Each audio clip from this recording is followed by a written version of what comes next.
Welcome to Spam Filter for Your Brain, bite-sized ponderings on how our thoughts influence our behaviour and our lives, and because we're all connected, how our thoughts impact the world.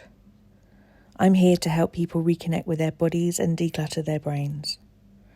And I don't believe that we should just magically know how our emotions and our thoughts impact our lives if no one ever teaches us. So let's learn this stuff together.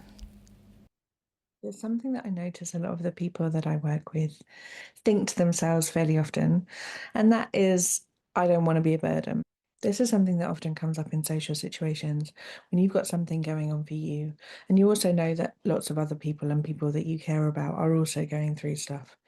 You'd probably quite like to share what's going on for you, or maybe just talk things through with a friend, but actually you think that you don't have the right to occupy that space.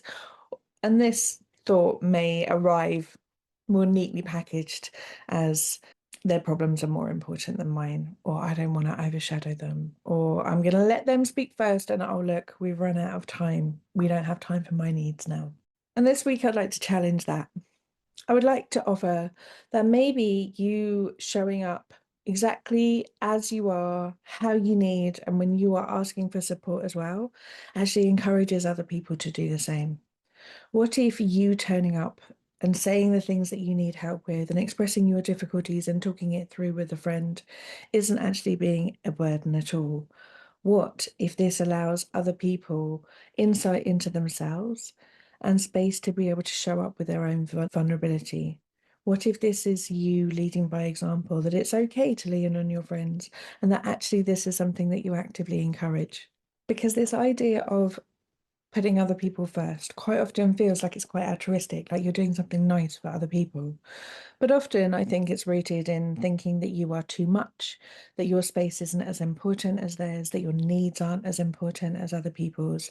And it goes to reinforce within yourself the idea that you need to justify the space that you occupy and that you are taking away from other people when you are showing up as your full self or if you have needs. And I'd just like to spin that a little bit this week and just see how this lands for you. Take it if it's useful. That what if you showing up enabled other people to be able to have more of what they want, learn from you, be able to see that it's okay to show up with needs because all of us have them. When you tell yourself that you're being too much, what you're actually doing often is dimming your light down. And what you're doing is you are retracting yourself from people who love you, people who've chosen to have your company, people who trust you, people who've asked you to show up, people who've chosen to have you in their lives. When you are saying that you're too much and you are dimming your light from people, you are taking something very precious, and that's you, away from people that you love. And actually trying to caretake other people's perceptions of you isn't particularly generous. It isn't particularly honest and it isn't particularly trusting. And that's no way to build a friendship. And it certainly isn't a way to build more true connection, either with yourselves or with them.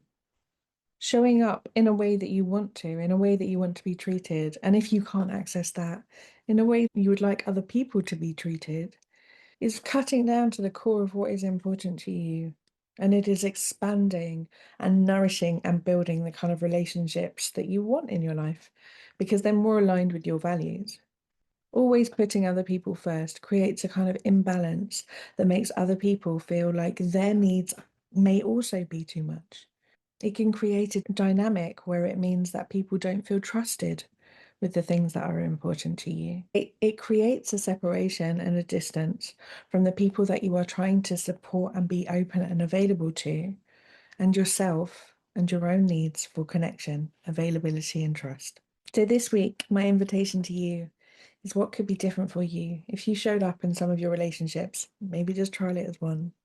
What if you showed up in your relationships as someone who is willing to receive the love and care and trust of their friend, of the support, who chooses the vulnerability of taking up space? What could be true for you? And how could your relationships expand and improve when you're willing to show up as your full self for the people that you love? Let me know how you get on. There's loads of links in my bio with free workbooks. There's an offer to jump on a free solutions focused coaching call if you would like to. And there are links to some really useful courses there. I hope this has been useful and I'll speak to you next week. If you've been enjoying what you're hearing on the podcast, you will love Self-Care School. Self-Care School is longer versions of this, more in-depth and more personalised. We have a whole hub of courses from body image to boundaries, perfectionism, time management, and a whole range of other topics. You name it, there's probably a course on it.